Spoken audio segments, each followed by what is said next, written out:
We're live. Real life. Hey, everyone. Thank you for joining us on another Sunday at 7:06 p.m. We are a little late. I thought it was going to be super late, but I wasn't. And so I messaged Kevin and Tiffany and told them I was going to be late, but I wasn't. How you doing, Tiff? I'm good. And you know, sometimes people start on Black people time. That's AKA 7:30. So if y'all ever catch us and we're a little bit late, no worries. We'll be on before 7:30. Yeah. So we are on at 7-ish. Yeah, 7-ish. Yes. This is fair use. This is fair use purposes only, educational purposes only. We do not own the right to any of this content. It's our opinions only. Kevin said he don't see the link. I sent. Okay, let me send the link again. Do you have it? I sent it. I sent it to him. I know I sent it to him. Looks like I'm too sluttish. Let me find the link. Sorry, I apologize, folks. I'm getting the link for Kevin. Make sure you like and subscribe and leave a comment. Let us know what you're thinking. This is why we started this. We want people's opinions and find out what are our solutions. Absolutely. And oh my God. So I'm sending Kevin the link, even though I sent it to 3 different places. I sent it to... You gotta leave my Kevin alone. I did. I sent it to Carl, Kevin, and Tiffany, our Facebook group. I sent it to Kevin. I sent it to the Black Therapy group we have, and the Black Therapist group we have. I had to go into me and your message to pick it up because I couldn't find it in the group chat. Maybe because we was talking and chatting. So I just sent it again, and I'm gonna send it again. Oh, here he is, Mr. Kevin. What's up? What's up? Yeah. What's up? What's up? All right, you ready to get rocking? Me. So we have to live with racism is what I chose to talk about. It seems we have to live with it because it's popping up in places we wouldn't expect it, as I will show in the videos. Racism in the surgical room, is in the operating room. You said you talking about the medical field? Yeah, the medical field. We already knew it was a cat call. But while you're getting operated on, listen, Carl, I saw a white man making a woman give him head while she was under the anesthesia. Whoa. Okay. Oh Jesus! It was disgusting. We gotta really get into it. So racism. Well, I guess for Black people, we expect racism anywhere we go. But so we don't. I don't expect it on the operating table, but I'm sure it happens. But it's still shocking that people who your life is in their hand, and and you trust these people, they put you under, and your whole, it's like an airline pilot. Your life is in their hand. You trust these people. You don't expect them to be, racist, right? Because they're people that have your life literally in their hand. Yeah, but I mean, once we get started, I mean, I showed a video a few weeks ago on the show where the fireman left 2 Black kids to die in a fire. Yeah, I saw that. It's horrible. Yeah. Right. Yeah, and you heard about the story about the guy that he met, this older fireman, right? And he said that he did this to children, to Black children. So I'm not surprised at all. But yeah, we do have to trust people if they have to do procedures, and I just give them that look. Please let me live. I will hunt you and your family. All right, so we're gonna get the show started, folks. Let's do it.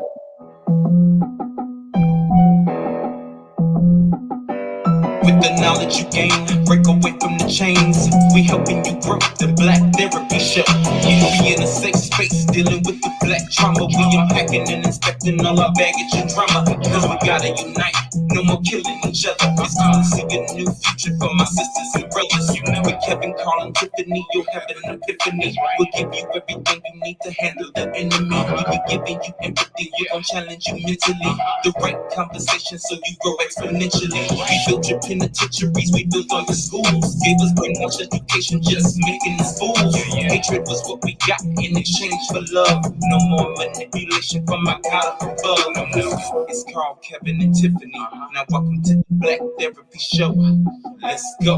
Let's go. Everybody, welcome Jeff Short. Jeff Short, who found us on YouTube a couple weeks ago. He's back. He said, "Hello, Welcome. guys." Hey, what up, Jeff? Donna, Thank you. one of our regulars. Hey, what's up? Yes. Pamela Jones. She's been with us for a while. Pam and I have a date to do the bump. We haven't gotten around to it yet. It's an inside joke, Tiffany. Why doing the bump? You find out you can dance, Carl. She's surprised that I can dance. So let me find out you can dance. so Pamela Jones, thank you for checking in. Donna Hagen, Jeff Short, and everybody else. So today we started chatting about this earlier. Racism in places where you would not expect it.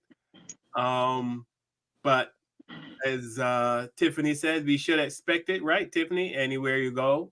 Yeah, especially when it's dealing with people of color. You know, they're not going to give us the extra thing that we need to help us or even let us live. Look what they said they did to Martin Luther King. He could have survived, but they said what happened in the surgery room, in the room. So, you know, it's so many instances that we were put in a position, even in the medical, with the babies being born.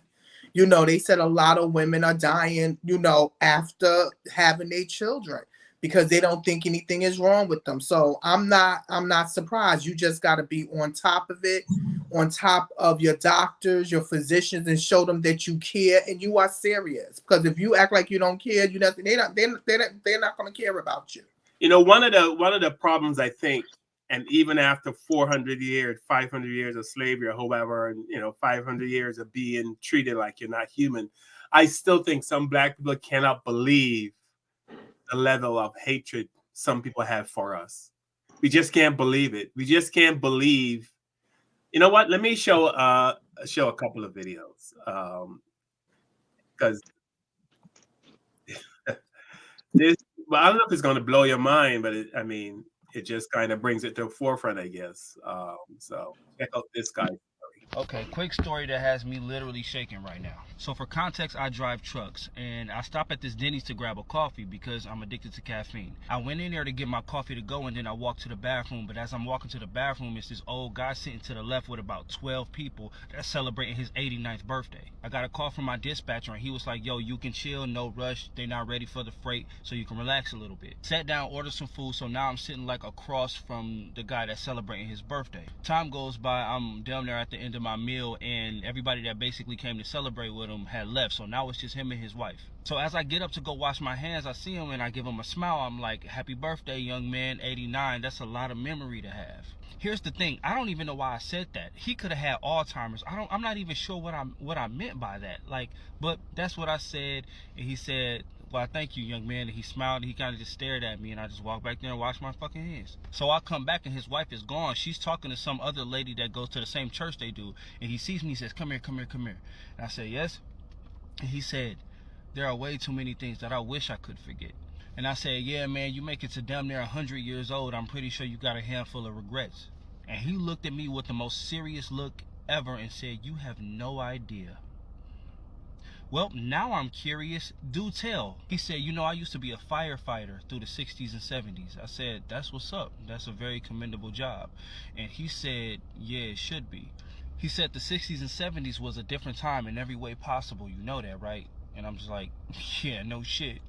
He said, back in those times, I was a way different man, and who knew that we'd get to the point where we are in society today, and I'd be feeling the way I'm feeling about the decisions that I made back in those times. So I'm like, man, if you won't fucking tell me, bro. So right before he took a very long pause, he looked at me and said, back in those times, it was very common for firefighters that looked like me to leave people that looked like you in burning houses and buildings and horrible situations just to say they couldn't get to us. He said more times than he'd like to admit, he would hear screaming black people and children in burning buildings and houses and apartments and stores and cars, and he would literally just pretend he didn't hear it.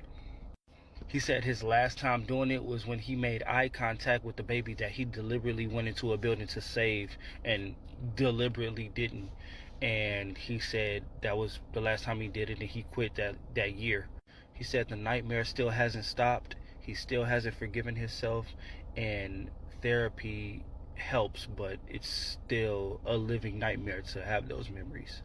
And I guess that shit just shocked me so much because when it came to firefighters, I never thought of them like that. Like when it came to like police officers, lawyers, and judges, and everybody else, we knew they didn't give a fuck, especially police officers. We knew they didn't give a fuck about us. But I don't know why that didn't click to me that no, it was everybody that hated us.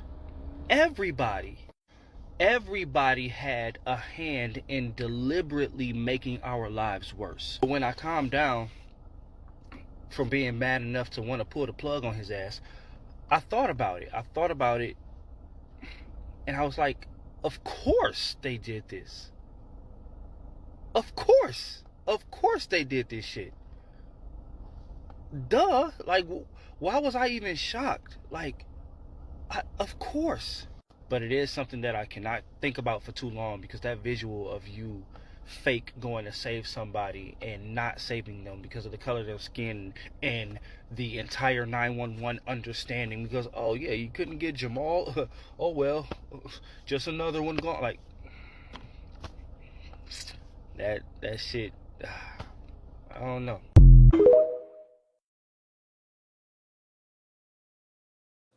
That's just got to be a special level of evil. I honestly believe if I saw somebody in a KKK outfit and I saw them about to lose their life, I would jump in and help. You know. But apparently, you know. Speak for yourself. I was just, Kevin, I was just KK uniform, and I see you in trouble. Yeah, you won't just be in trouble. if you saw somebody in a KKK outfit needing CPR and you were the only one around, it's over. It's a wrap. You probably don't remember. I don't know if anybody remember the scene in The Jeffersons where George Jefferson, played by the actor Sherman Hemsley, gave mouth to mouth to the guy and saved his life, and then the guy thanked the paramedics. Paramedics like, no, he saved your life, and he looked at George Jefferson. He should have died. You should let me die. Yeah. Wow. Like he didn't want black breath in his body. That's how much they hate. They didn't want black breath in his body. He should let me die. Yeah.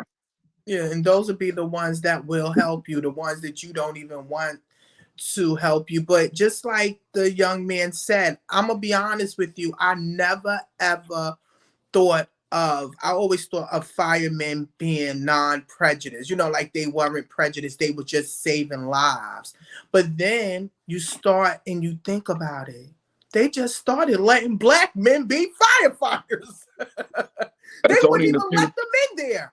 That's only in a few places. They had to protest and do petitions just to get a black man or a woman up in there. They was not letting them in there.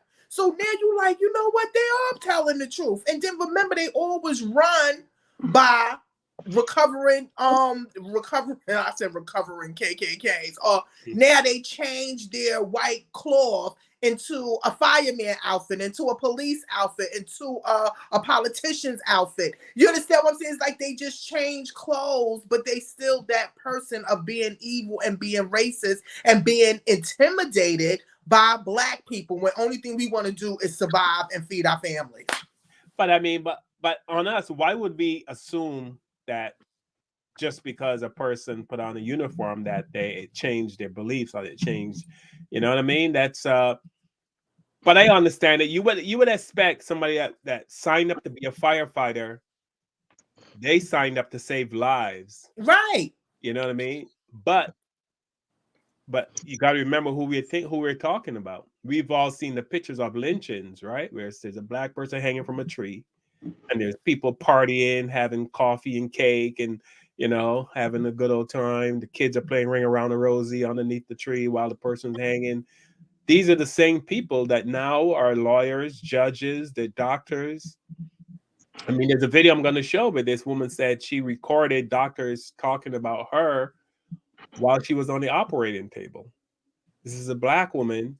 She had a slight confrontation with the doctor, with the surgeon before she went in for surgery. So she decided to hide some kind of recording device in her hair, and she captured them talking about her. Wait a minute. What kind of surgery she was doing? I am not sure. Maybe it's maybe they said it in the story, but okay, here we go. Comments caught on tape by a Houston woman who says she secretly recorded a doctor and staff during her surgery. Now, in these recordings, you hear remarks about her looks and her personality, and ABC's Gio Benitez has the story.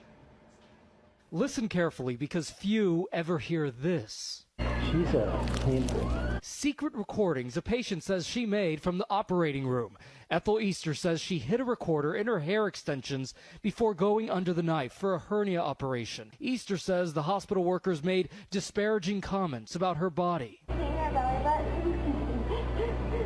I was appalled, I was distraught, I was violated, thinking that I'm lying there naked after the surgery, and they have me still uncovered talking over my body like this. And listen to this. Precious, yes. This is Precious over here, saying hi to Precious over there. Easter considered that to be a reference to the main character in the movie Precious. It was racially profiling me, yes. I was offended by it. Easter says she decided to secretly record her surgery after a tense meeting with the doctor. She said some choice words to us in the clinic when we didn't book her case within 2 weeks. Including, I'm going to call a lawyer and file a complaint. It just doesn't seem like the thing to say to the person that's going to do your surgery. In a letter to Easter, the hospital, Harris Healthcare, says it has alerted staff to be mindful of comments at all times, but they say no further action is being taken. Round and round they go, wheel of annoying patients it goes.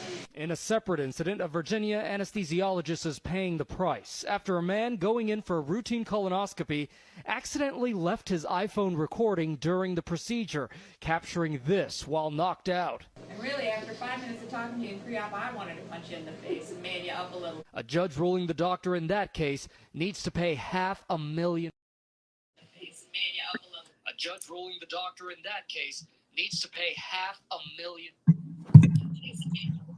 All right, so I mean, you would expect a person in a certain job to have a certain level of integrity, to put aside all of their, if they have any prejudiced thoughts, if they have any, you would assume they would put that stuff aside. But apparently they are who they are. If you're a racist or you hate black people, no matter what job you take,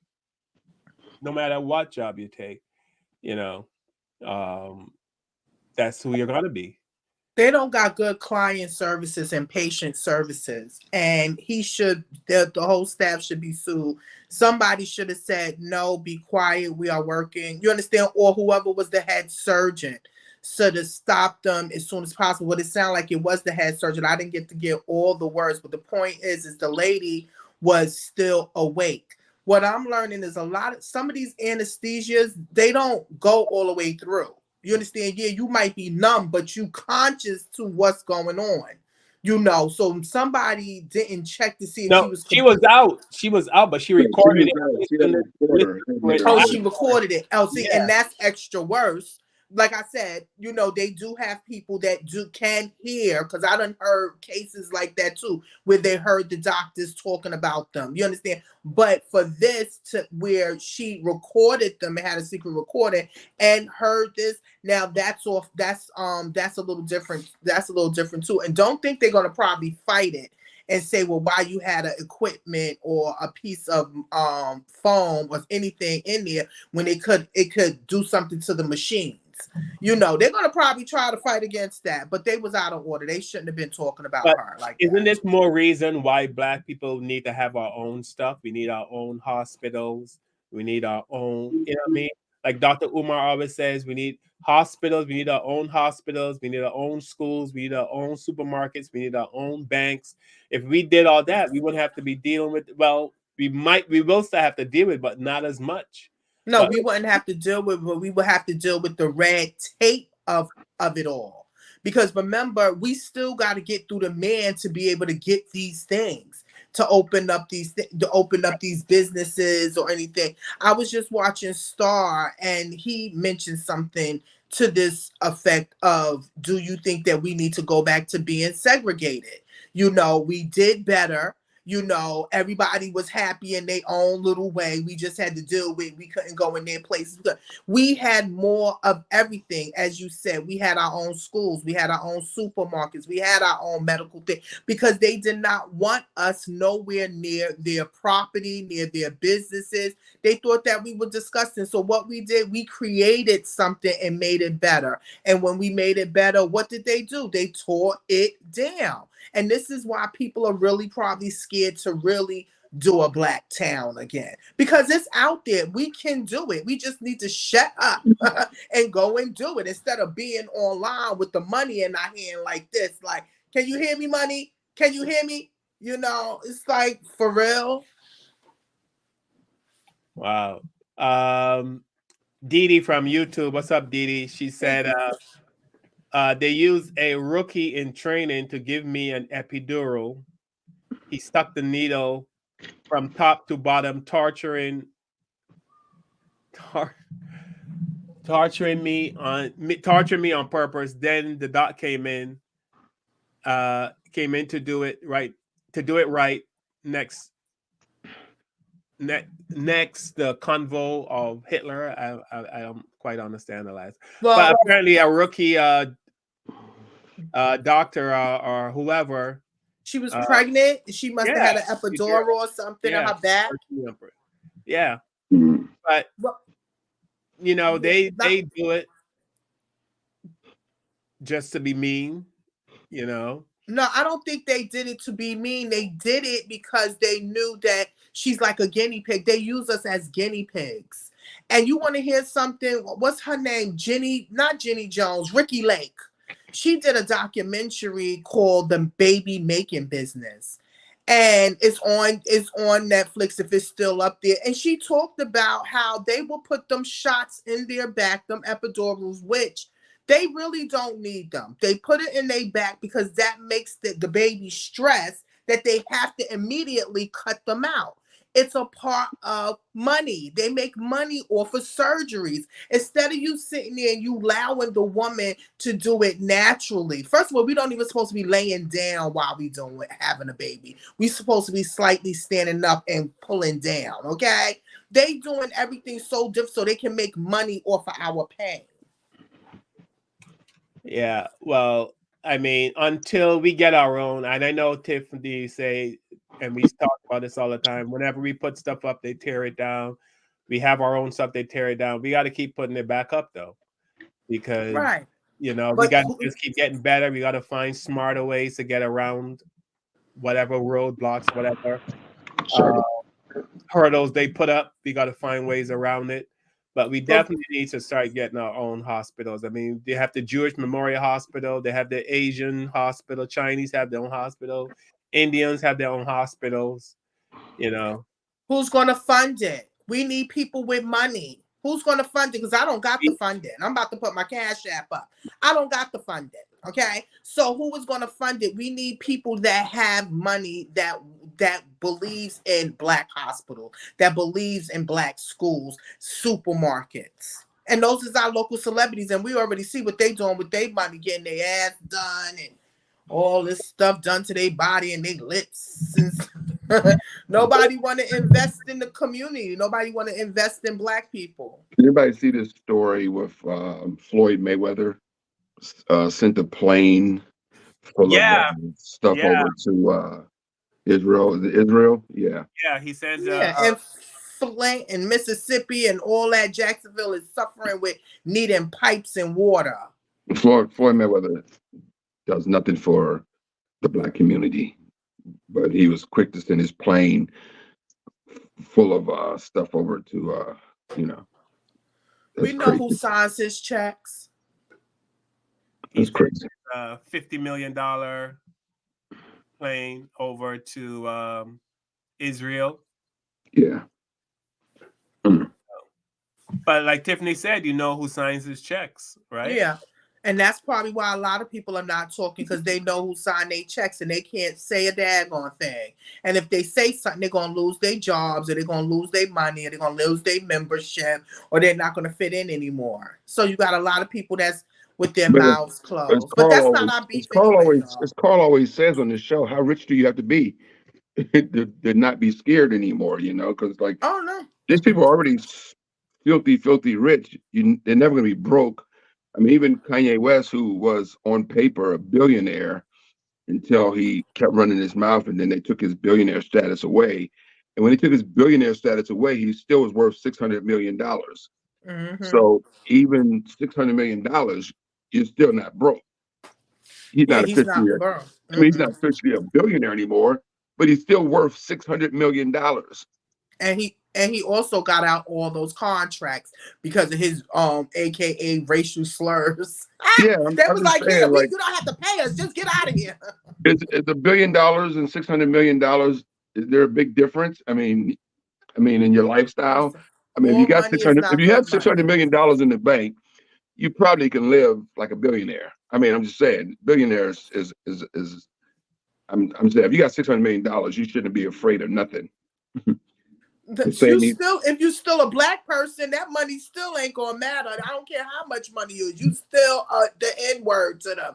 You still Black to them. They don't care about that. You have all the money in the world. They would $600 million N-word. Then I'm just saying. Yeah, that's right. I'll be a $600 million N-word. $1 billion ninja. No, I don't mind being a $600 billion. I mean, worth $600 million. But I don't understand, like, why are they still afraid? Why, like Carl always said, why are you still scared when you got that money? If you got $600 million, you should, like the rich billionaire who apologized, like, why are you apologizing? You're a billionaire, like, what are you afraid of, Well, it's the Willie Lynch effect, right? Willie Lynch said you get control of the slave's mind, you don't have to worry about anything else. And well, that's a whole bunch of people all brainwashed running around here trying to be reprogrammed. Yeah. So Pamela Jones said regarding the video about the firefighter, a friend of mine who is a former firefighter commented that he knew of several deaths explained away while he was working. So, you know what I mean? So I just don't think that Black people have that level. You know what I mean? We are so loving and caring, regardless of what the media try to portray us as barbaric, and we're, you know what I mean? No, we're not. I know very little Black people who are barbaric. We always welcome it to any race, right? Yeah. If a white or Chinese family moved in a Black neighborhood, I guarantee, you know what I mean, Black people are not going to be locking the doors or telling the kids don't go play with them. We are just very loving people. Yeah, but we also was taught to turn the other cheek, which is something that doesn't always work in our favor.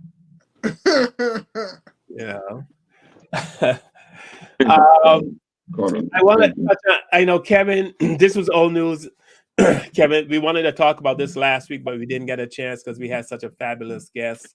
The shooter in Maine that killed 18 people.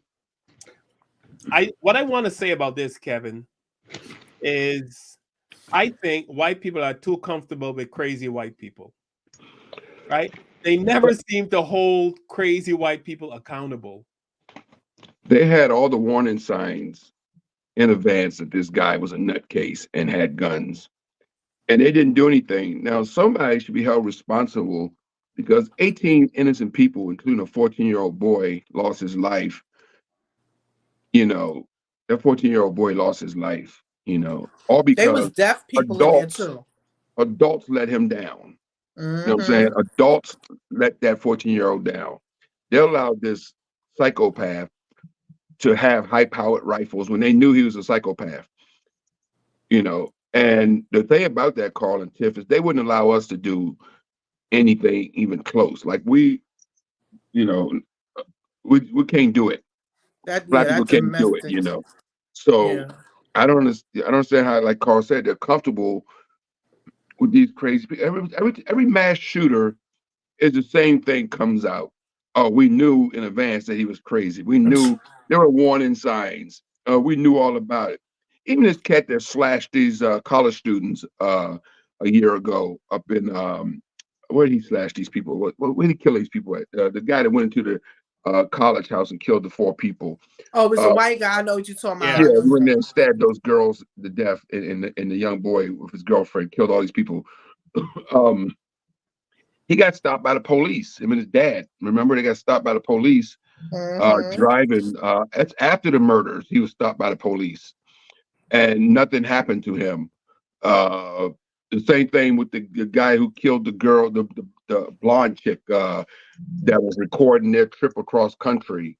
Remember that one? Right. They got stopped by the police. They got stopped by the police, and she was beat up. She was being beat up by the guy. The police stopped, and nothing happened. They let him go, let both of them go, and then she ends up murdered. It's just it's so many signs, like you said, Carl. So many signs that they see these people are doing bad things, and they just let them go. All these people stopped by the police. Excuse me. That girl should not be dead. They were stopped by the police before she was murdered.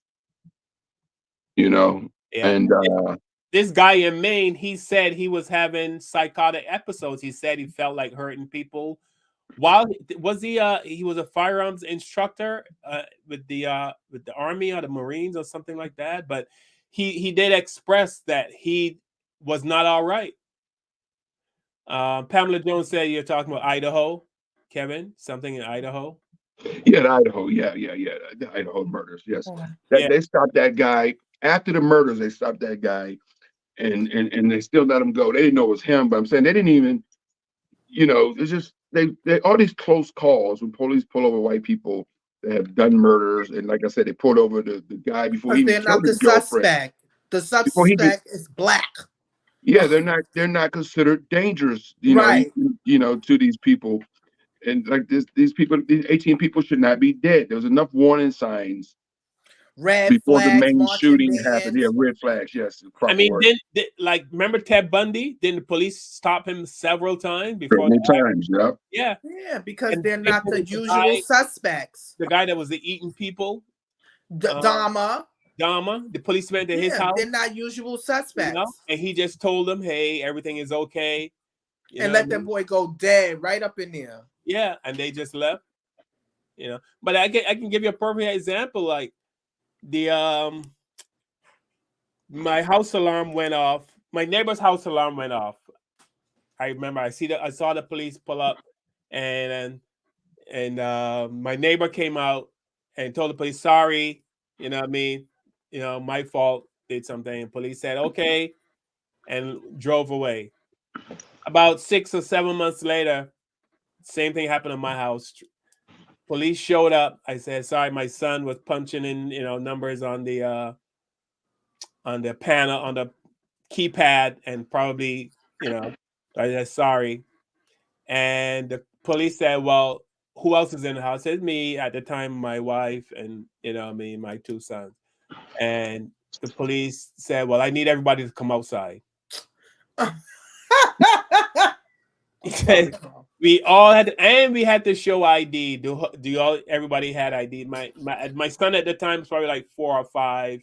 My other son was, like 14.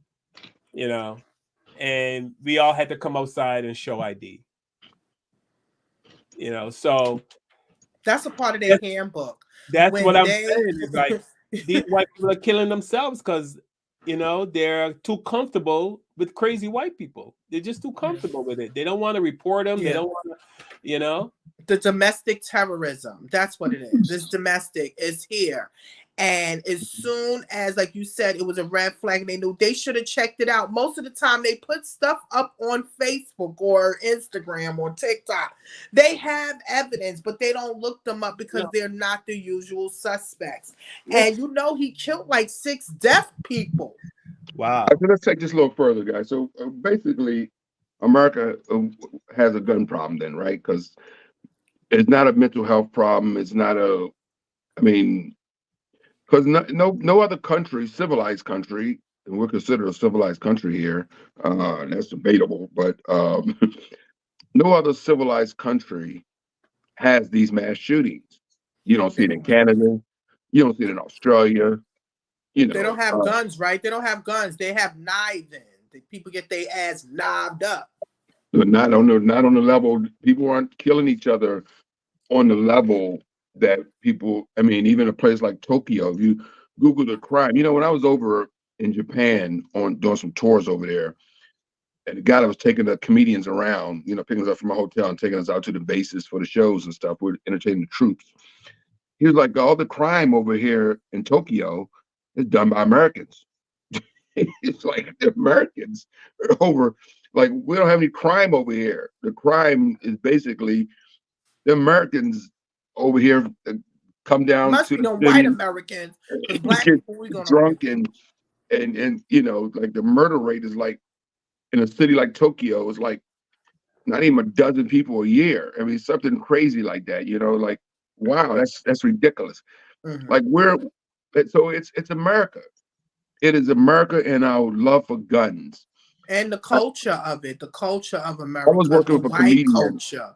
I was working with a comedian. Well, black people shoot each other every damn day too.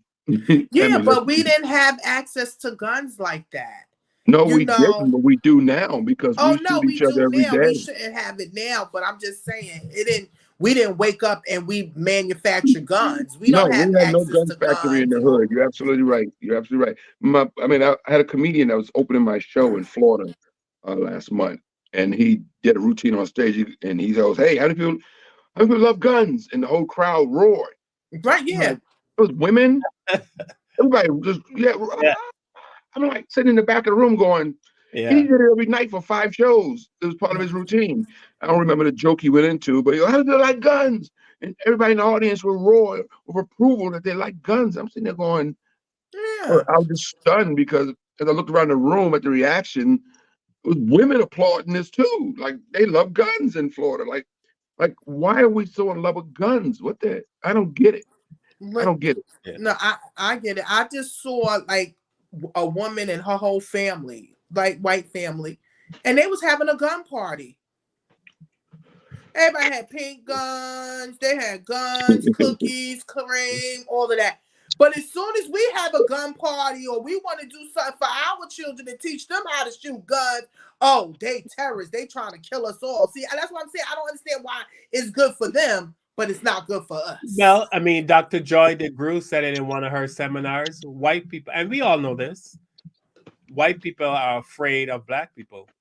And we know it.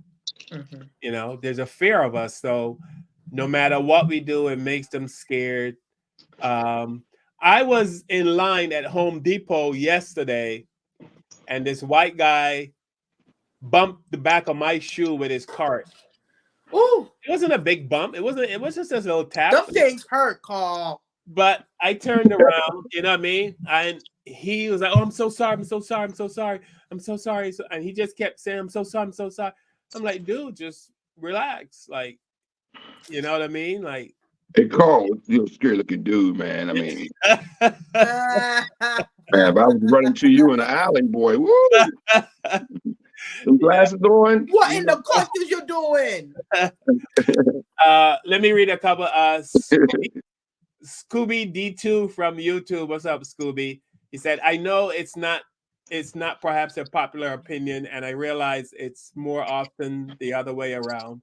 But sometimes you get shit for being white too. It's usually whoever is the minority.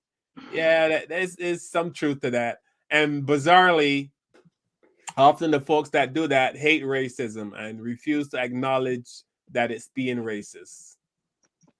Yeah, well, I don't understand this point. I'm so sorry for his white problem. Is he saying that he deals with racism? I don't quite understand what his point is.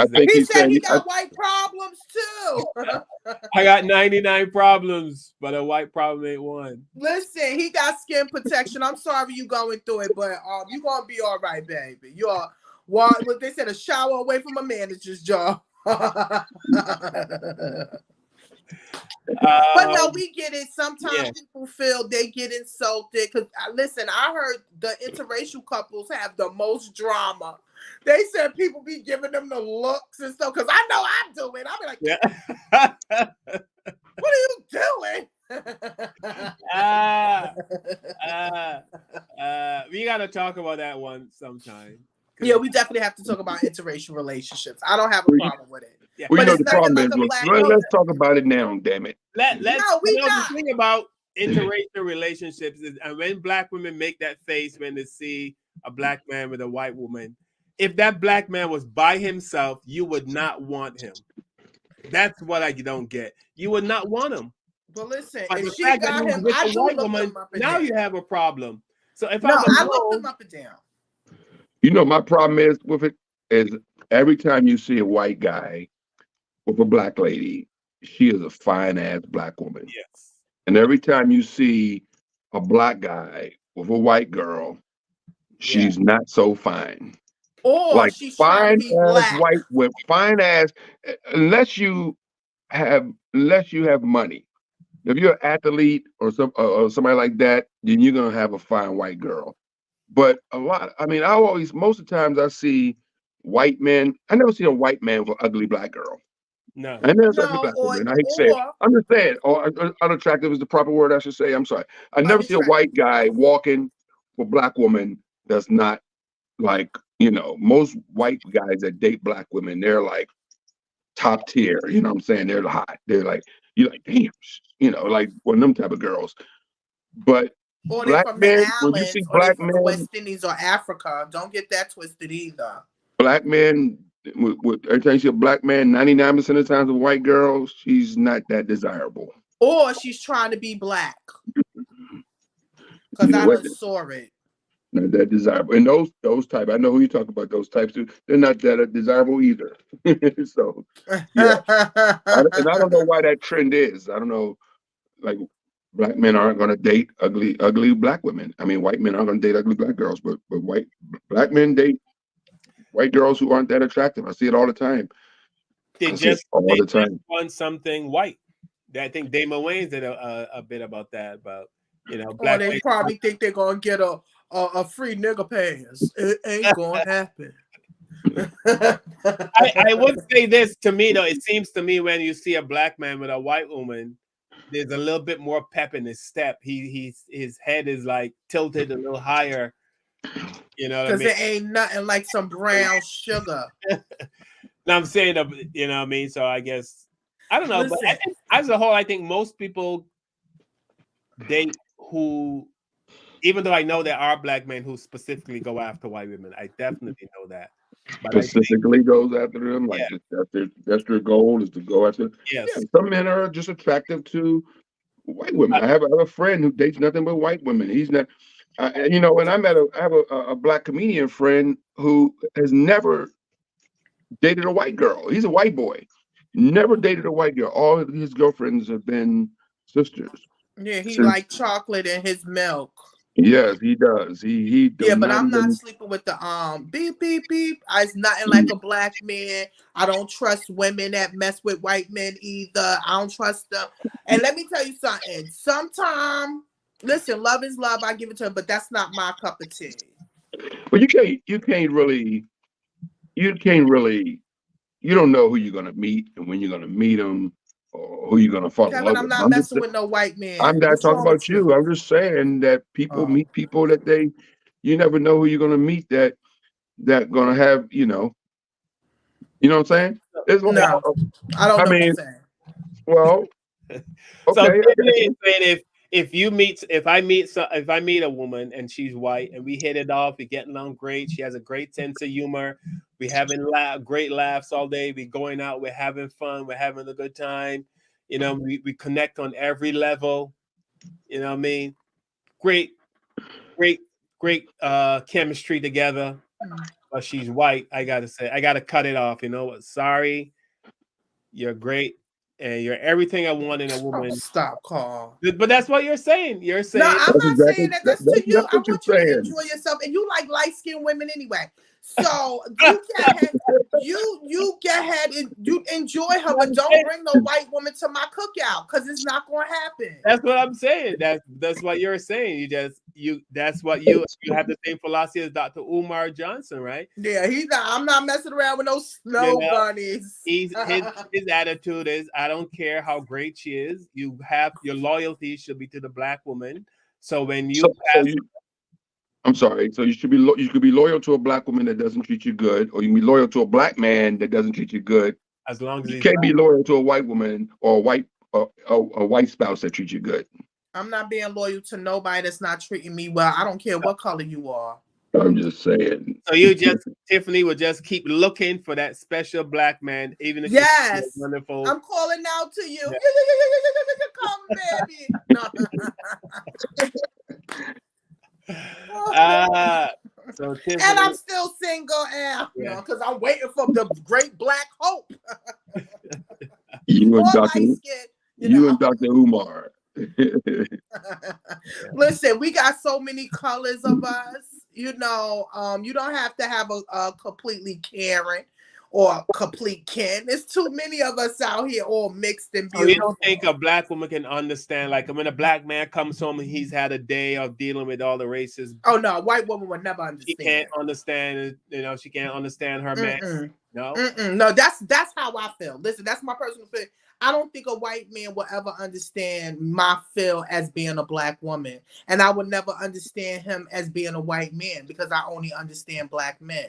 You understand? And the same thing should be vice versa. I don't think that, a white woman will understand my walk in life. You understand? Or what I have to go through as a black woman. But her, she's good because she likes, sucking on the chocolate Jello pop.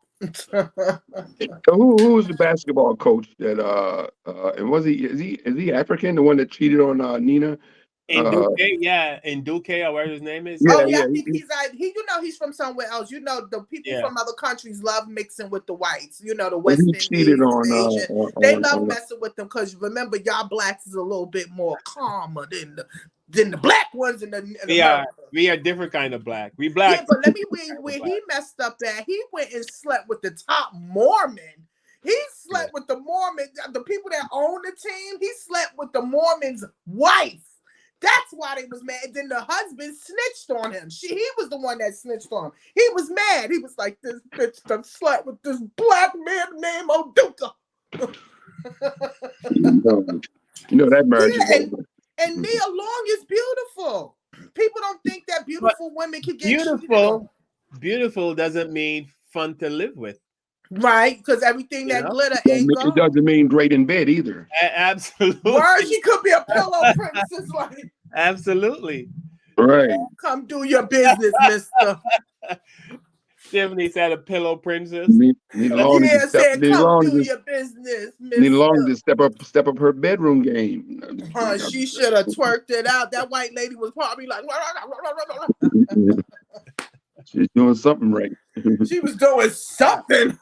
So you never know until you are, you know what I mean? I tried. I call him Kev. I tried to look at a white man one time, right? Yeah. And I smelled him. Yeah. He don't smell black. Yeah. He didn't have that cologne or that Old Spice black man. So on you saying you gonna go with Bobby Brown instead of Justin Timberlake? Well, not with the drugs, but yeah, I would go with Bobby Brown. So Pamela Jones says black women are not as eager to cross the color line as black men when it comes to choosing partners. Yeah, you're correct. I'm not crossing no Is line. it I'm eager? good. Are black men eager to cross? I disagree 100% with that, because there are dating sites out here that has nothing but black women on there looking for white men. Even the girl that got killed in Connecticut a couple of years ago, and we did a show on her, beautiful young black sister that was murdered by that guy. She was on a dating site meeting white men. You know, she's a very attractive young lady too. Remember when the girl that killed in Connecticut? We did the story on her. And it has been three since then that's been killed by white men. And she was on dating websites looking for white men, only dating white men. That fine ass sister's only dating white men. She ran right into the slave master killer. Yeah, he got herself killed. Yeah, exactly. I mean, I'm not blaming the victim. I'm just saying, you know, she's on those sites dating strange white men. Yeah.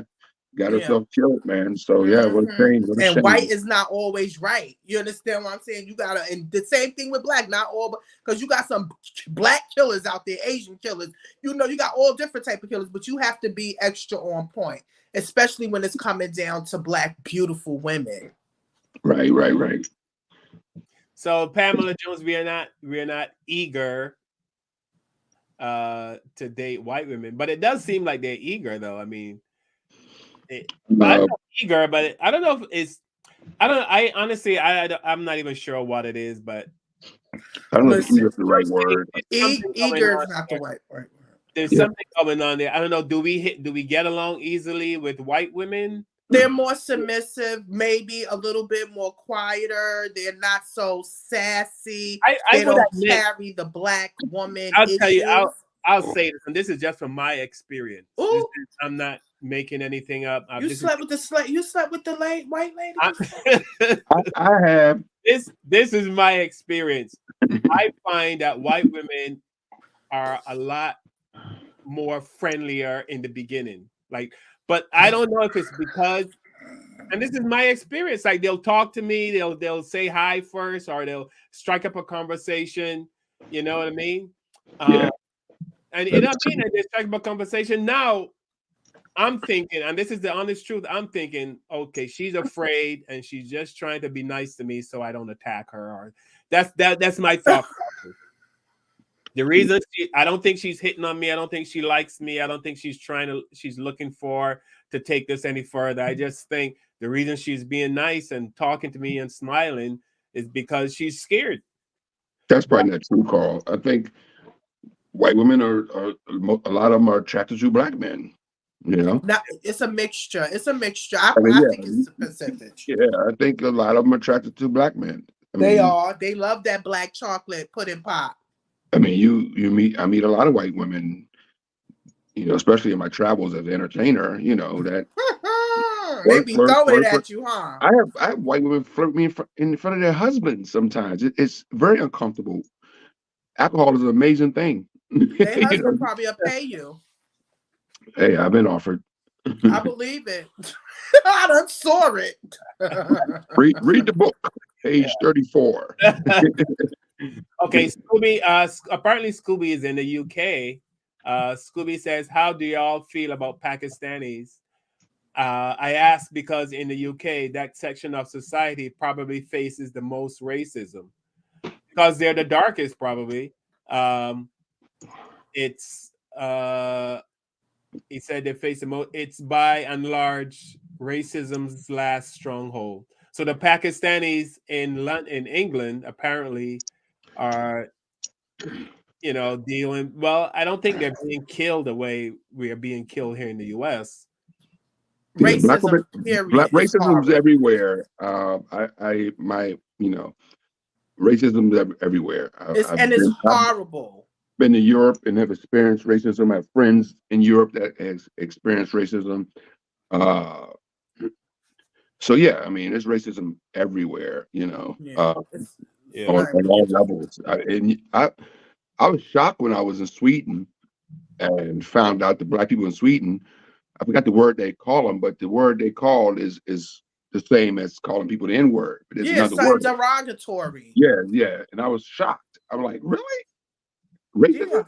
Yeah. I didn't know that. Everywhere Yeah, in this I was in world. Sweden and realized that they have words or N-word over there. You know, I was like, damn, it's Yeah. everywhere. So yeah, It's everywhere. Racism is everywhere. Anywhere where is a darker complexion or a minority, yes, they are going to be targeted. And you want to understand, we as Black people is the choir.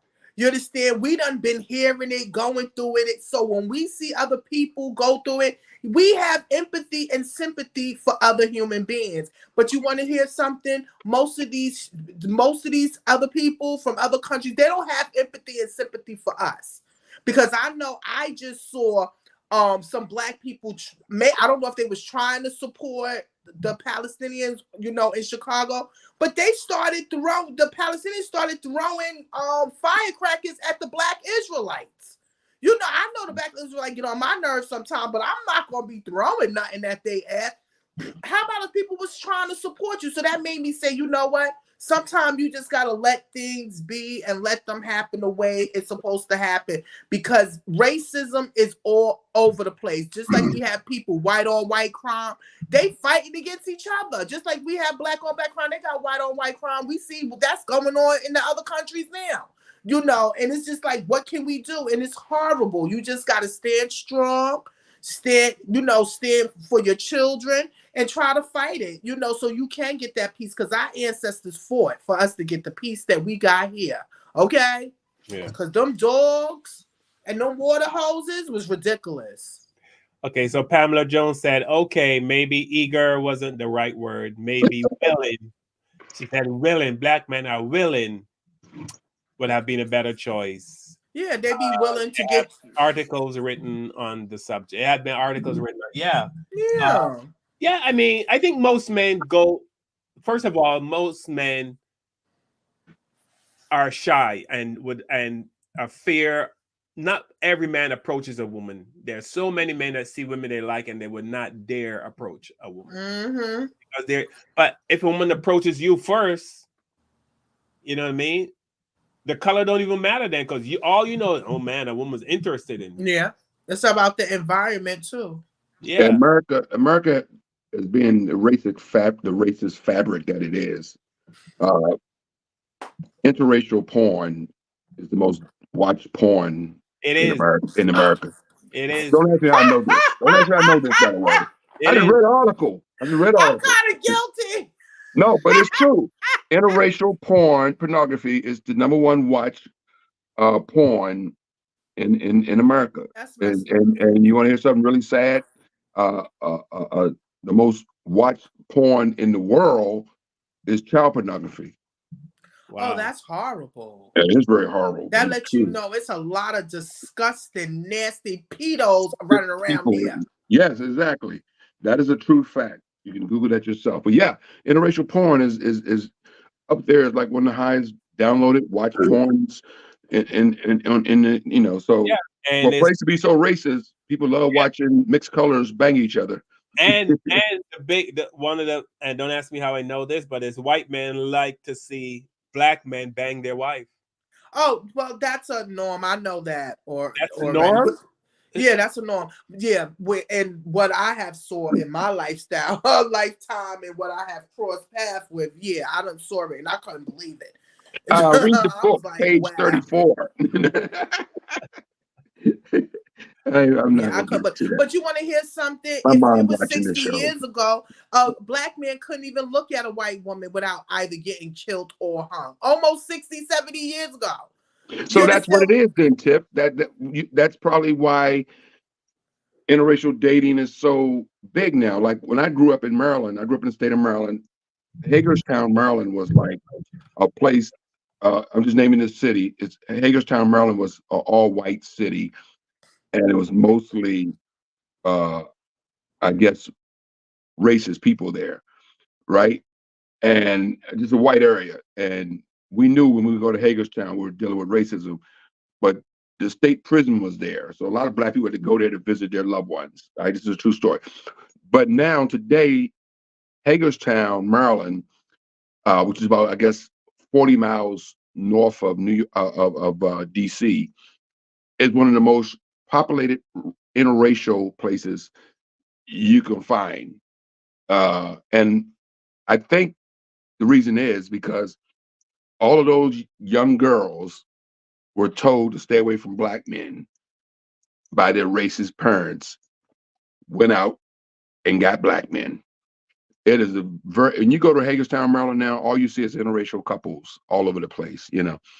And my daughter lives there. She's married to a black man, but yeah, she lives in that area. But yeah, it's all, you go to Hagerstown, all you see is mixed couples, mixed babies, you know, and interracial dating is huge in that area, you know. But back in the day, back in the 80s, Hagerstown was like, you don't take your black butt to Hagerstown, you'll get hung. But yeah, and so it's taboo. When you tell black people, you tell all those white girls not to stay away from black men, and they did the opposite, you know. Somebody's muted. Is it me? Is that me? I ain't touching my stuff. Tiff, you muted? Must was me. I was muted. I'm sorry. You were muted. I'm sorry. I was like, Tiff sound look like a ventriloquist over there. I'm like that. Yeah, your lips are moving. I want my money back. I'm sorry. I want my money back. Your lips are moving. All right. So yeah, that's my point. I was saying, so I was just piggybacking on what you said, Tiff. I think that people get into interracial dating a lot because they're told not to do it, you know, in a sense. So Tiffany just joined us and we're almost done. Nicole. Who just joined us? She was working. Hey, sister. What's up, Nicole? You never late, baby. We always welcome you. So oh yeah, you have to talk about that little situation that happened over here in Brooklyn. Oh, with the father and son that yeah, that's a very disturbing situation. You got a video on that, Carl? That's very disturbing. Brooklyn man suspected of shooting dead his neighbors over a noise complaint has been shot dead by police. The neighbor and suspected gunman, Jason Pass, went on the run after the shooting. Police said Pass barricaded himself inside a home in Bath Beach when the NYPD and U.S. Marshals tried to arrest him. He was shot several times by police after he was located driving down a Brooklyn road and pulled over on Wednesday morning. He was reportedly armed with a knife and resisted arrest. Pass, a former state corrections officer, was taken to hospital in critical condition where he died of his injuries. So we see, yeah, a black man living above another black man. The black man below felt he was making too much noise, went upstairs, confronted him, and ended up shooting the black man and his son. You know, did the black man and his son pass? Yeah, they died. So you have 3 people that are dead. Yeah, over a noise complaint. 3 that people did not have no conflict resolution, nothing. So what I heard and what I looked up, this man has been making complaints for the past year or so about this family, making a lot of noise and stuff like that, and nothing was done about it, okay? So now he's fed up. His light switch went off. He's upstairs. He must have knocked on the door. If you saw some of the video, he was, you know, you could see how they was communicating. And then he stood near the stairs. The wife comes out. And once the wife come out, you see the husband trying to put his clothes on.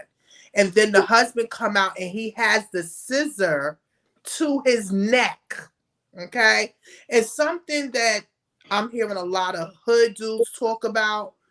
People have to know the energy of people and not mess with them. You understand? Because as soon as the wife grabbed him to try to hold him back, you saw the whole energy change. Remember, we don't have no volume. We don't know what they're talking about. We don't know what is screaming.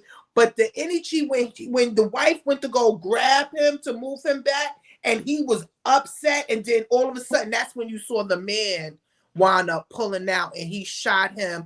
And it looks like either the son was trying to run away from him, or because it looked like he was running towards him, but either he was trying to run and he ran right towards him and caught it too. You understand? And it's sad that, like you said, 3 people lost their life because he should have knew that he was going to die after this. You understand what I'm saying? Like the cops was not going to allow him to but we have to be careful with our neighbors. Okay, it's real sad because neighbors is crazy. Do black men get more heated than any other group of men? Because I've seen black men get into it and it goes from 0 to 100 in like ready to kill each other. No, it's white men too. Don't put that all on black men. You can. No, I'm saying that's what I'm saying. I mean, it seems like we are quick to, you know what I mean? No, to it's hurt the light each other. switching in y'all men. It's a light switching men. Period.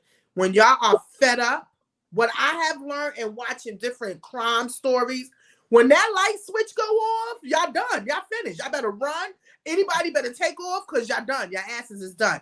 He was fed up.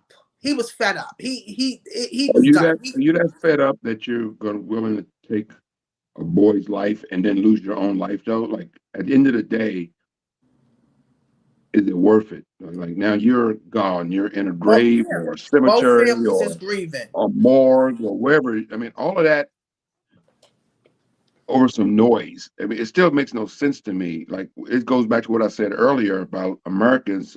Americans are gun crazy. Like, when does it end? Like, when do we stop killing each other over stupid shit? Like, that makes no sense. I mean, it's like road rage. You get shot. Blowing your horn at somebody, you get shot. Somebody rushing to a red light, and they're mad because you're doing the speed limit. Next thing you know, you give each other the finger. Somebody pulls out a gun. Next thing you know, you're in the morgue. That simple. Like Carl said, somebody hit his thing. The guy was scared to death that he hit him with the cart, because and in this country, running up on somebody's foot and get you killed. Yeah, people are tick booms. A lot of people in the cemetery because they stepped on somebody's shoe at the club. Right. We know that. There's a lot of people. Look, we have a guy in the cemetery, in prison right now, another guy in the cemetery over Popeye's chicken sandwich. Right. Somebody butt in line. Butt in line. So he killed the guy for butting in line over a chicken sandwich. Now he's doing 40 years in prison over a chicken sandwich. Yeah, because another guy is at the cemetery in a coffin over a chicken sandwich. Those two people's lives are ruined completely. Their parents, their family lives are ruined. Their lives are ruined over a damn chicken sandwich. By the way, that's not even that damn good. I had it. Yeah, I had it too. It was okay. It wasn't something. It was okay. It ain't worth 40 years in prison or laying in the ground for. Exactly. Definitely ain't worth that. So they have a show like that called Love Thy Neighbor, Thou Shalt Thy Neighbor, and it talks about people getting hurt with their neighbors. Like seriously. So this is a message for everybody. And we also, let's just stress this. Let's stress the apartment complex. We want to stress 311. I'm sorry. They said that all of these were complaints to the management, to everything, and nobody did anything. Nobody tried to stop it, nothing, and this was the result. So why you gotta go up for a noise complaint with a gun? Why are you going up to complain about the noise with a gun? He don't supposed to go up there with no gun. I'm against violence. I'm against violence. But look, the man came out with a scissor to his neck. Yeah. True. Come on. Remember, violence is with violence. Now, if they would have said, listen, I'm sorry, sir, we're going to calm down, whatever the case may be, we sorry, we apologize. Because if I see somebody come to my door with a big old coat and he look a little hefty in the front, I'm not arguing with him. We have to be careful on who we argue with because these people are off the hook. They should have looked at that man because when I'm going to be honest, somebody come to my door like that, I'm going to be like, listen, you're right, I'm sorry, we'll tell the kids to be quiet. That's it. They went out there and he went and put the look at it, you can see it, the scissor right to his face, his neck. Now, if somebody came to you and brought a scissors to your neck, what you going to do, Carl and Cav? Kick his ass. I had a police officer knock on my door about a month ago. 2 police officers. Somebody's knocking at the door, so I go to the front door. I look out. I see 2 police officers. Open the door, and they want to know if I have a brown and white dog. Oh yeah, we have a brown and white dog. The neighbor down the street is complaining about your dog pooping in their yard. So these police officer responded, fully guns. They ain't have them out. I'm just saying, they're fully equipped police officers in For some dog shit. a female officer and a male officer, and they had on the big vests and all the equipment that goes with it. It had to be like 40 pounds of equipment on them, mace and sticks and guns and all this stuff on them, like a SWAT team. For some poop. And they were there to complain about my neighbor down the street called about my dog being in their yard. So if 2 police officers can respond about dog poop, how come nobody responded about these people upstairs making noise? This guy downstairs obviously paying rent, and rent's expensive in New York City. Very expensive. If people upstairs is making noise, somebody should have done something about it way before. If I can get 2 fully equipped cops knocking on my door about a dog pooping in their yard, then somebody should have knocked on their door. Fully equipped police officers, I should say, should have knocked on their door and asked these people to keep it down and getting complaints. Or the rental office people should have sent a note. That's right. That's it. Threatening these people, to keep it down because the neighbors are. But nobody did nothing. Now 3 lives are forever destroyed and gone. But nobody did nothing.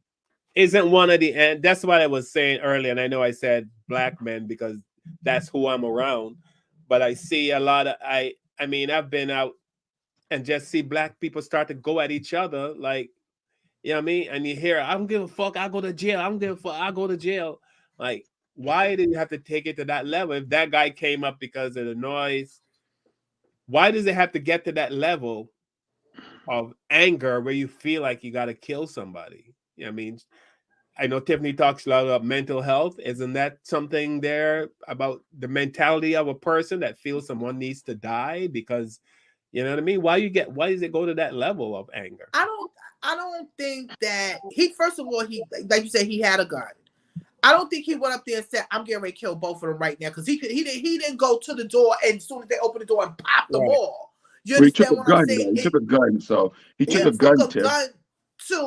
But you also got to pick and choose who you want to argue and fight with, because why not complain to the building management or whoever? Say, hey, they complained. He said that he complained to building management. He complained to 311. He complained about this, and this is not the first time. It's just neighbors this is why you got to be careful on who you move next to, who you're around. Sometimes you just don't talk to nobody because people is crazy.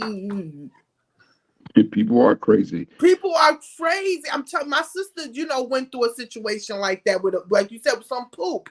And it wasn't even her dog poop. It was the cat poop. And the girl just hate her so much that she called the police and everything. You understand? For some damn poop. Like, you have people out there, and I ask God all the time, y'all, please, I don't want to be nobody's apple of their eye of torture.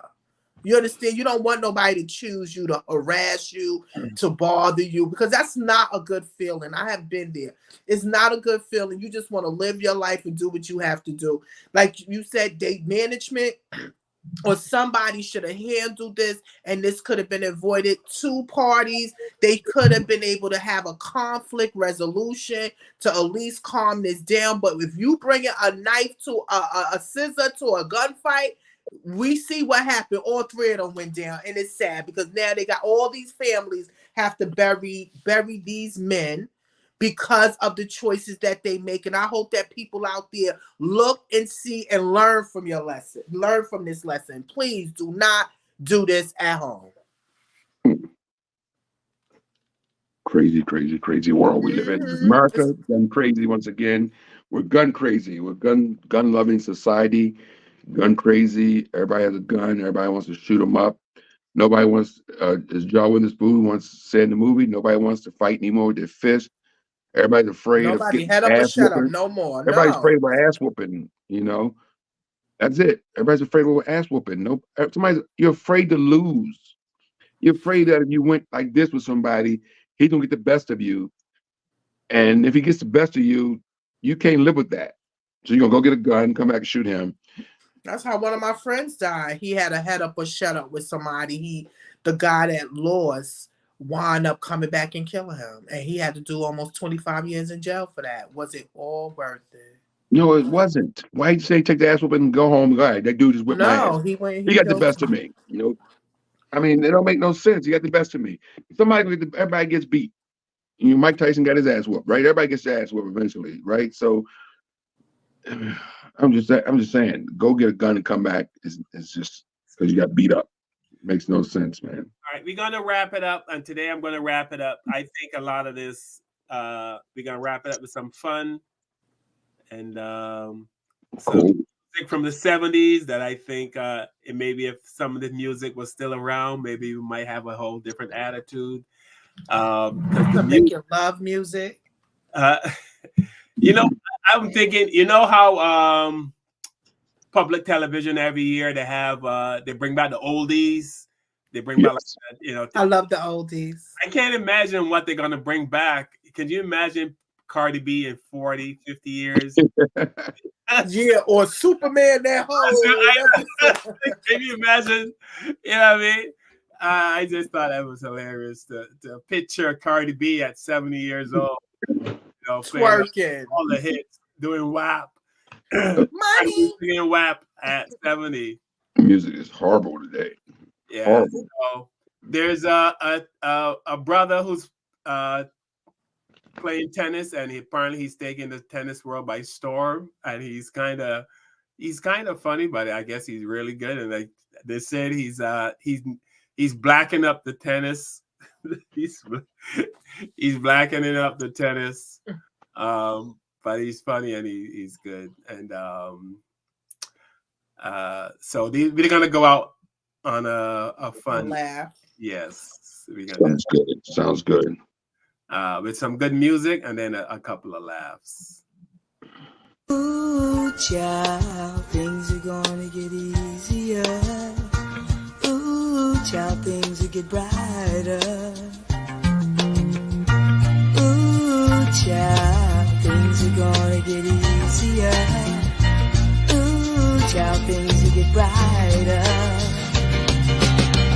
Someday, yeah, we'll put it together and we'll get it undone. Someday, when your head is much lighter. Someday, yeah, we'll walk in the rays of a beautiful sun. Someday, when the world is much brighter. Ooh, child, things are gonna be easier. Ooh, child, things will be brighter. Ooh, child, things are gonna be easier. Ooh, child, things will be brighter. Someday, we'll put it together and we'll get it undone. Someday. Now, Kevin, could you want to fight after listening to that kind of music? Oh, hell no, man. I'm pissed off you cut that music off. And I love Soul Train. I thought it was going too long. So oh my God, man. That's some feel good. I thought it was a music, mix. man. I thought it was something else coming up. Nah, you can't fight after listen to that music, man. You just want to hug somebody. You just want to. Yeah. You know, I was thinking when I was listening to that. I mean, even though the 70s was still turbulent times for Black people, I still think that music was so good, man. It was brand new. It was rich. We were so I mean, yeah, that's just the times, man. I missed those times. You know, I missed that type of music. I still listen to that music every day, actually. I mean, not every day, but every week. So, yeah, man, I listen to oldies like crazy, man. Yeah, and Soul Train, what an amazing show, yeah. Yeah, Soul Train was definitely amazing. And I'm glad that we had our oldies. Well, they are now oldies, but goodies now. But we salute all those artists that gave us raw music. They gave us pure instruments, you know. And now all these youngsters now, well, my age, they started sampling their music, especially James Brown music and stuff. So yeah, we appreciate all that old school. Thanks for playing that, Carl. Appreciate that, bro. Yeah. And this, I guess this is how we used to party back in the day. That originated in Chicago by a well-known Chicagoan among the party scene, Charlie Green. Let's have it for Charlie Green.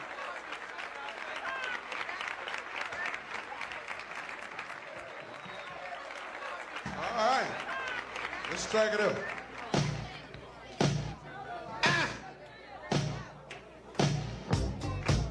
Yes, yes, yes. Give me some folks up on the floor so we can get down like we've done before. Name of my dance called the bus stop. Show enough guaranteed, make you rock. Give me a clap right where you stand, cause I want you to get down like a well-tuned band. Real big clap. All y'all freeze. One more clap. Bus stop, please.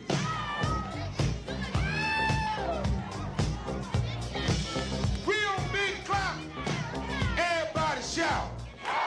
One more clap. Toot your booty out. Real loud clap. Everybody freeze. One more clap.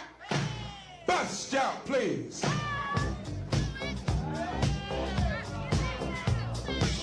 Real big clap. Everybody freeze. One more clap. New wave, please. Get it big. Get that new wave. Real loud clap. All y'all freeze. One more clap. Bus stop, please. All the men say yo. All the women say yo. Everybody say yo. Yo what? Yo what? Yo what? Taught me well. Real big clap. All y'all freeze. One more clap. Rock it out now, please. Rock it out. Rock it out. How low can you go? How low can you go? Can you go down low? All the way to the floor? If you don't go low, you're oh so-and-so. Real big clap. Y'all get silly. One more clap. Do the Uncle Willie.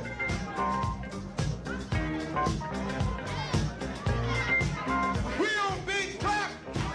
Check out the time. One more clap. Down on the twine.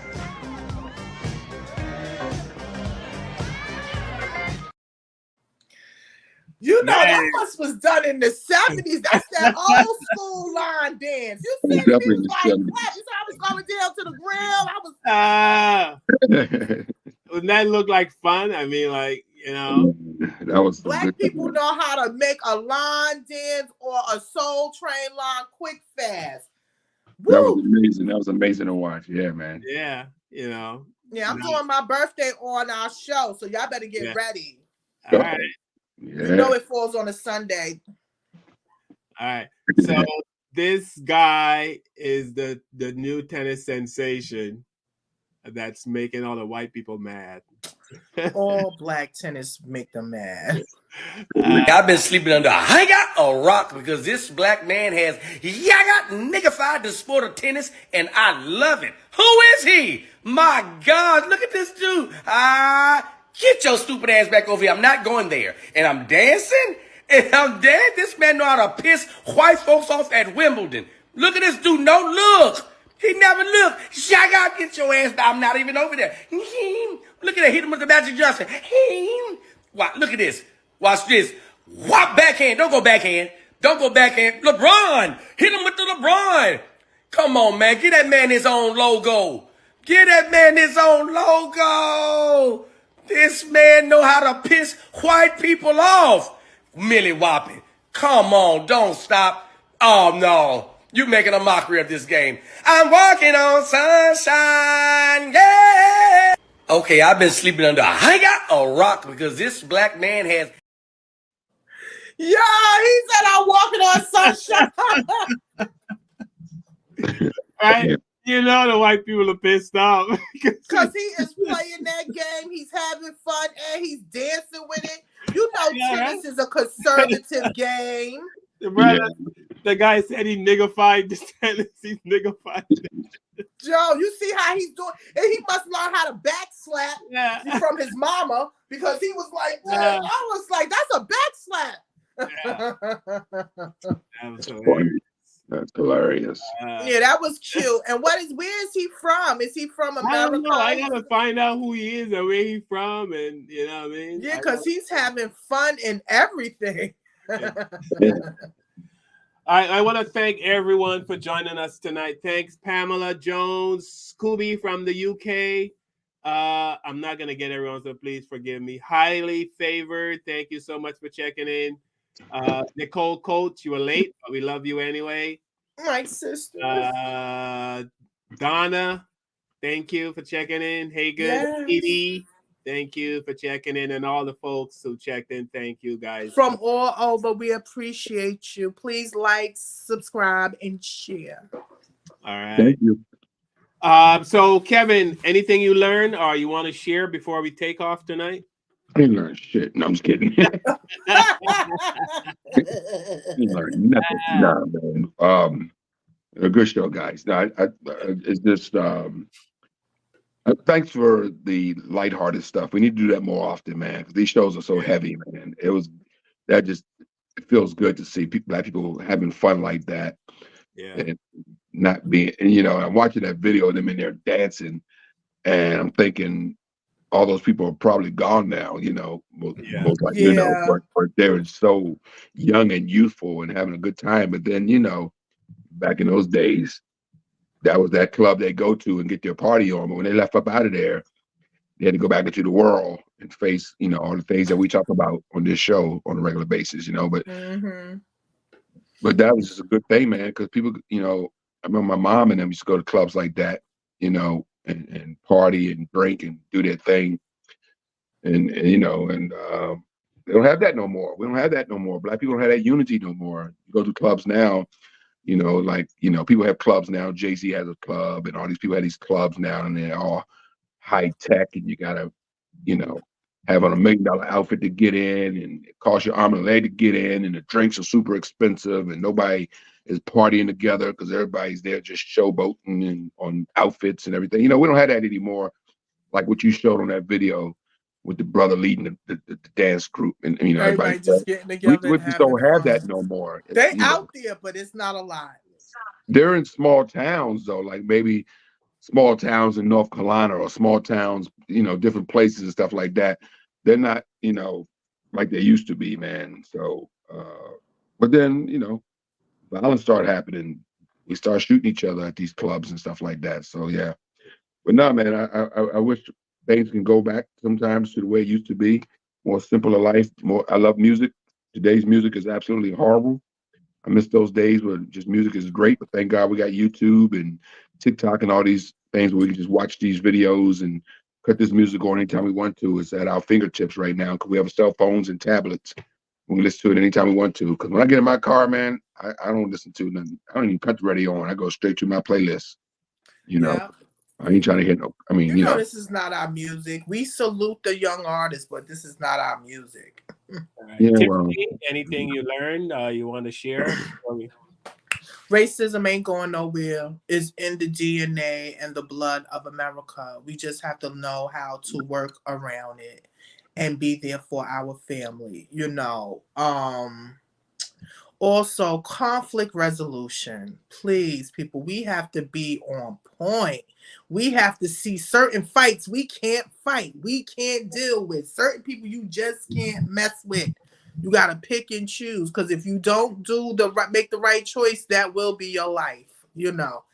And, you know, definitely, you know, love your family, check on your family, because I tell people that, please, you know, the ones that you can get along with.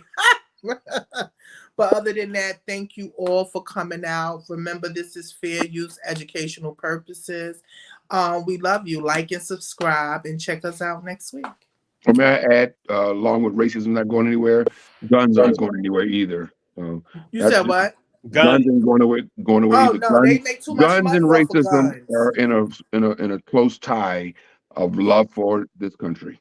I don't know which one's going to win, but they both are up there. Mm-hmm. All right. I want to thank everyone for sticking with us tonight for another hour and a half and 5 minutes. Thank you so much. We love you guys for just being here with us. I know you probably think we just say that, but Kevin, Tiffany, and I, we always say how much we appreciate that you guys join us here every Sunday, and we hope we bring some joy. We hope we bring some education, some knowledge. And you guys bring us a lot of knowledge and joy and education also, and we truly appreciate you guys. And what I learn every Sunday is that we rarely care about each other. We just have a weird way of showing it, I guess. And I'll tell you this quick story. Yesterday, I was driving home, and there was this. They always call them homeless people, but they have a home. But he would stand at the end of the exit, and he would ask for money. He had a cup. And normally when I see him, there's just so much traffic, I don't want to stop and back up the traffic, so I just keep going. But Saturday, traffic was light because no one's working, so I stopped and I started talking to him. I said, hey, how do you end up, how you here with a dog? He had a dog with him. I said, why are you here with him? He said, well, he's like, I got the dog. He was explaining how he got the dog. He said, no, I mean, how come you're here every day asking for money with a cup? What happened in your life? And this is what he told me. He said him and some friends went out. His friend decided to commit some kind of crime. He was in the car with the friends, but he didn't go in. He didn't do anything, but they jumped in the car. Anyway, the police finally caught up with them. All of them had to go to court. They wanted him to plead guilty to whatever his friends did. The friends got 15 to 20 or whatever, and they told him, if either you admit and we'll give you probation or whatever. He's like, I didn't do anything, and anyway, he ended up getting 12 years in jail.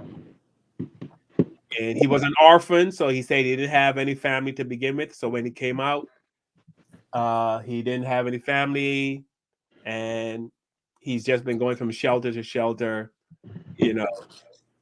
and that's his story. And he started crying, which made me start to cry because he was genuine.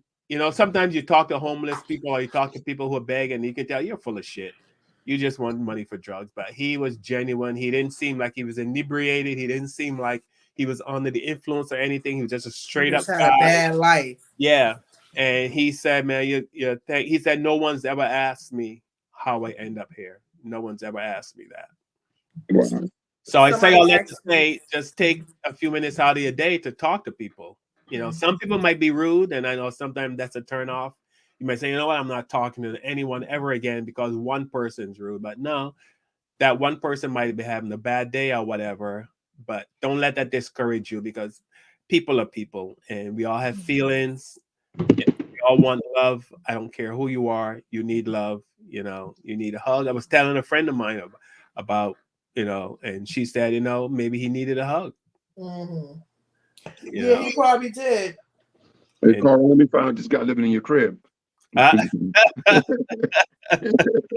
They was asking where we from. We from up north. I saw somebody in the chat was like, where y'all that's from? Scooby from the guy from the UK.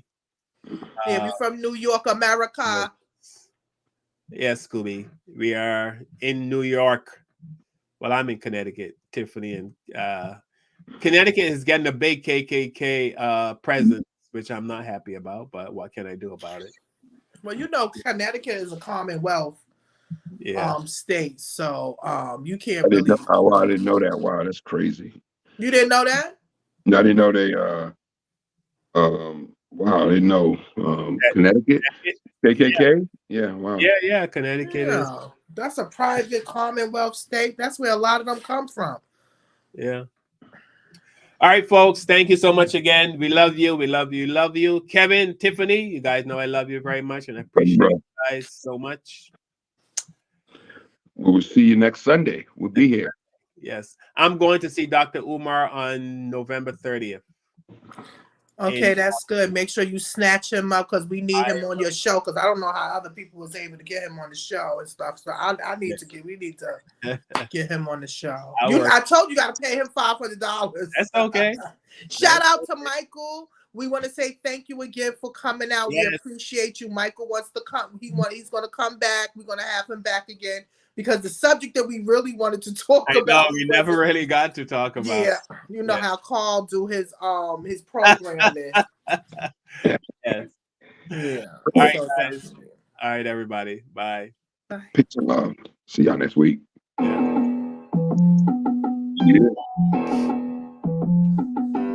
With the knowledge you gain, break away from the chains. We helping you grow the Black Therapy Show.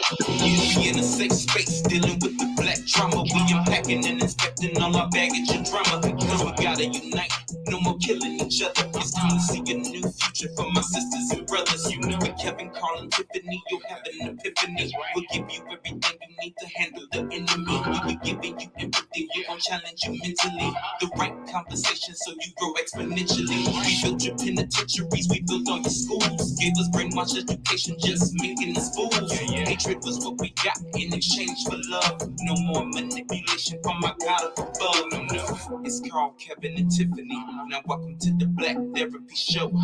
Let's go.